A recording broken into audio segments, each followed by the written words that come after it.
ನಟ ದರ್ಶನ್ ಪತ್ನಿ ವಿಜಯಲಕ್ಷ್ಮಿಗೆ ಕಾಮೆಂಟ್ ಮಾಡಿದ್ದವರ ಬಗ್ಗೆ ಮಾಹಿತಿಯನ್ನ ನೀಡೋದಕ್ಕೆ ಎಕ್ಸ್ ನಕಾರವನ್ನ ತೋರಿಸ್ತಾ ಇದೆ. ಪೊಲೀಸರ ತನಿಖೆಗೆ ಸಹಕರಿಸಲು ಸಾಮಾಜಿಕ ಜಾಲತಾಣವಾದಂತಹ ಎಕ್ಸ್ ಹಿಂದೇಟನ ಆಗ್ತಾ ಇದೆ. ಪೊಲೀಸರು ಕೇಳಿದ ಮಾಹಿತಿಯನ್ನ ನೀಡೋದಕ್ಕೆ ಎಕ್ಸ್ ಒಪ್ಕೊಳ್ತಾ ಇಲ್ಲ. ಫೇಸ್ಬುಕ್ ಹಾಗೂ ಇನ್ಸ್ಟಾಗ್ರಾಂ ಸಂಸ್ಥೆಗಳು ಮಾತ್ರ ಮಾಹಿತಿಯನ್ನ ನೀಡ್ತಾ ಇದೆ. ಹಾಗಾಗಿ ಎಕ್ಸ್ಗೆ ಬಿಸಿ ಮುಟ್ಟಿಸಲು ಬೆಂಗಳೂರು ಪೊಲೀಸರು ಮುಂದಾಗಿದ್ದು ಕೋರ್ಟ್ ಮೂಲಕ ನೋಟಿಸ್ ಅನ್ನು ನೀಡಲು ಪೊಲೀಸರು ತೀರ್ಮಾನಿಸಿದ್ದಾರೆ. ಅನೇಕ ಖಾತೆಗಳ ಬಗ್ಗೆ ಪೊಲೀಸರು ಇನ್ನೂ ಕೂಡ ಮಾಹಿತಿಯನ್ನ ಪಡೆಯಬೇಕಿದೆ. ಸದ್ಯ ಇಬ್ಬರನ್ನ ಮಾತ್ರ ಸಿಸಿಬಿ ಸೈಬರ್ ಪೊಲೀಸರು ಬಂಧಿಸಿದ್ದಾರೆ. ನಟ ದರ್ಶನ್ ಪತ್ನಿ ವಿಜಯಲಕ್ಷ್ಮಿಗೆ ಸಾಮಾಜಿಕ ಜಾಲತಾಣಗಳಲ್ಲಿ ನೆಗೆಟಿವ್ ಆಗಿ ಕಾಮೆಂಟ್ ಮಾಡಿದವರ ವಿರುದ್ಧ ವಿಜಯಲಕ್ಷ್ಮಿ ಕಂಪ್ಲೇಂಟ್ ಅನ್ನ ನೀಡಿದ್ರು. ಆದ್ರೆ ಈ ಬಗ್ಗೆ ಮಾಹಿತಿಯನ್ನ ನೀಡೋದಕ್ಕೆ ಎಕ್ಸ್ ನಕಾರವನ್ನ ತೋರಿಸ್ತಾ ಇದೆ. ಈ ಬಗ್ಗೆ ಹೆಚ್ಚಿನ ಮಾಹಿತಿಯನ್ನ ನೀಡ್ತಾರೆ ನಮ್ಮ ಪ್ರತಿನಿಧಿ ಶಿವಕುಮಾರ್. ಇನ್ಸ್ಟಾಗ್ರಾಂ ಹಾಗೂ ಫೇಸ್ಬುಕ್ ಮಾಹಿತಿಯನ್ನ ನೀಡ್ತಾ ಇದೆ.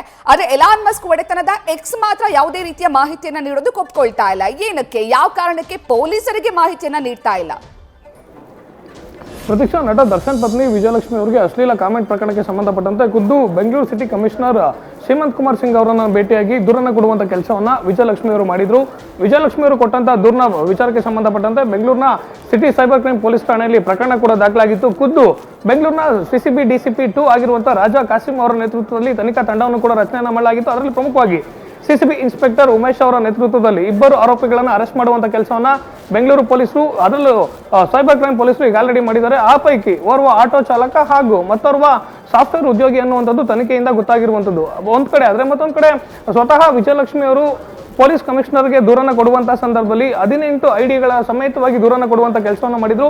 ಇಂತಿಂತ ಅಕೌಂಟ್ಗಳಿಂದ ನಮಗೆ ಅಶ್ಲೀಲವಾಗಿ ಕಾಮೆಂಟ್ಸ್ ಬರ್ತಿದೆ ಅಂತೇಳಿ ಸುಮಾರು ಅವರು ವಿಜಯಲಕ್ಷ್ಮಿ ಕೊಟ್ಟಂತ ದೂರಿನಲ್ಲಿ 18 ಅಕೌಂಟ್ಗಳನ್ನ ಉಲ್ಲೇಖವನ್ನ ಮಾಡಿ ದೂರನ್ನ ಕೊಡುವಂತ ಕೆಲಸವನ್ನ ಮಾಡಿದ್ರು. ಪ್ರಕರಣದ ತನಿಖೆಗೆ ಇಳಿದಂತ ಪೊಲೀಸರು ಪ್ರಮುಖವಾಗಿ ಮೆಟಾಗಿ ಪತ್ರ ಪಡೆಯುವಂತ ಕೆಲಸವನ್ನ ಮಾಡಿದ್ರು. ಅಂದ್ರೆ ಯಾವೆಲ್ಲ ಐಡಿಗಳಿಂದ ಅಶ್ಲೀಲವಾಗಿ ಕಾಮೆಂಟ್ಸ್ ಬಂದಿದೆ ಅದಕ್ಕೆ ಸಂಬಂಧಪಟ್ಟಂತ URL ಐಡಿ ಅಥವಾ ಕೆಲವೊಂದಷ್ಟು ಮಹತ್ವದ ದಾಖಲೆಗಳನ್ನ ನೀಡಿ ಅಂತೇಳಿ ಪೊಲೀಸರು ಮೇಲ್ನ ಮೂಲಕವಾಗಿ ಮನವಿ ಕಳಿಸುವಂತ ಕೆಲಸವನ್ನ ಮಾಡಿದ್ರು. ಈ ಪೈಕಿ ಪ್ರಮುಖವಾಗಿ ಇನ್ಸ್ಟಾಗ್ರಾಮ್ ಹಾಗೂ ಫೇಸ್ಬುಕ್ ನಿಂದ ಬೆಂಗಳೂರು ಸೈಬರ್ ಕ್ರೈಮ್ ಪೊಲೀಸರಿಗೆ ರಿಪ್ಲೈ ಅನ್ನ ಬಂದಿರುವಂತದ್ದು. ಕೆಲವೊಂದಷ್ಟು ಮಹತ್ವದ ವಿಚಾರಗಳು ಜೊತೆಗೆ ದಾಖಲೆಗಳನ್ನ ಕೊಡುವಂತ ಕೆಲಸವನ್ನ ಇನ್ಸ್ಟಾಗ್ರಾಮ್ ಹಾಗೂ ಫೇಸ್ಬುಕ್ ಮಾಡಿರುವಂತದ್ದು. ಆದ್ರೆ ವಿಜಯಲಕ್ಷ್ಮಿ ಅವರಿಗೆ ಬಂದಂತ ಅಶ್ಲೀಲ ಕಾಮೆಂಟ್ಸ್ ಗಳ ಪೈಕಿ ಟ್ವಿಟರ್ ನಲ್ಲಿ ಅತಿ ಹೆಚ್ಚು ಅಶ್ಲೀಲ ಕಾಮೆಂಟ್ಸ್ ಗಳು ಬಂದಿರುವಂತದ್ದು. ಈ ಪೈಕಿ ಬೆಂಗಳೂರು ಸೈಬರ್ ಕ್ರೈಮ್ ಪೊಲೀಸರು ಎಕ್ಸ್ ಖಾತೆಗೂ ಕೂಡ ಮೇಲನ ಮೂಲಕವಾಗಿ ಅವ್ರಿಗೆ ಮನವಿಯನ್ನ ಮಾಡಿದ್ರೆ, ಆದ್ರೆ ಬೆಂಗಳೂರು ಸೈಬರ್ ಕ್ರೈಮ್ ಪೊಲೀಸರಿಗೆ ಎಕ್ಸ್ ನಿಂದ ಯಾವುದೇ ಅಧಿಕೃತವಾದಂತ ರಿಪ್ಲೈ ಬರ್ತಿಲ್ಲ. ಪೊಲೀಸರಿಗೆ ಆಲ್ರೆಡಿ 2-3 ಬಾರಿ ಅವ್ರಿಗೆ ಮನವಿಯನ್ನ ಕೊಟ್ಟರು ಕೂಡ ಯಾವುದೇ ರೀತಿಯಂತ ರಿಪ್ಲೈ ಬಾರದ ಹಿನ್ನೆಲೆಯಲ್ಲಿ ಸದ್ಯ ಕೋರ್ಟ್ನ ಮೂಲಕವಾಗಿ ಅವ್ರಿಗೆ ರಿಪ್ಲೈ ಕೊಡಲಿಕ್ಕೆ, ನೋಟಿಸ್ ಅನ್ನು ಕೊಡಲಿಕ್ಕೆ ಸದ್ಯ ಬೆಂಗಳೂರಿನ ಸೈಬರ್ ಕ್ರೈಮ್ ಪೊಲೀಸರು ಸಿದ್ಧತೆಯನ್ನು ನಡೆಸಿರುವಂತದ್ದು.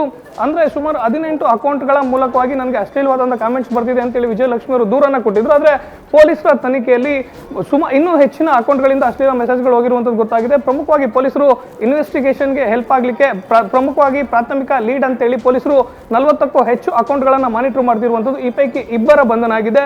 ಇನ್ನಷ್ಟು ಜನರನ್ನ ಬಂಧನ ಮಾಡ್ತೀವಿ ಅಂತೇಳಿ ಖುದ್ದು ಶ್ರೀಮಂತ್ ಕುಮಾರ್ ಸಿಂಗ್ ಬೆಂಗಳೂರು ಪೊಲೀಸ್ ಕಮಿಷನರ್ ಹೇಳ್ತಿರುವಂತದ್ದು. ಪ್ರಕರಣದ ತನಿಖೆಯ ಉಸ್ತುವಾರಿಯನ್ನ ಸಿಸಿಬಿ ಡಿಸಿಪಿ ಆಗಿರುವಂತಹ ರಾಜಾ ಕಾಸಿಂ ಅವರಿಗೆ ಕೊಟ್ಟಿರುವಂತದ್ದು. ಇನ್ನ ಇವತ್ತು ಅಥವಾ ನಾಳೆ ಅಧಿಕೃತವಾಗಿ ಎಕ್ಸ್ ಖಾತೆ ಏನಿದೆ ಅದಕ್ಕೆ ಕೋರ್ಟ್ ನಿಂದ ನೋಟಿಸ್ ಕೊಡಲಿಕ್ಕೆ ಬೆಂಗಳೂರಿನ ಸೈಬರ್ ಕ್ರೈಮ್ ಪೊಲೀಸರು ಸಿದ್ಧತೆಯನ್ನ ಮಾಡಿಕೊಂಡಿರುವಂತದ್ದು. ಪ್ರತೀಕ್ಷಾ, ನ್ಯೂಸ್ ಫಸ್ಟ್ ನಿರ್ಭೀತಿಯಿಂದ ನಿಮ್ಮ ಪರವಾಗಿ.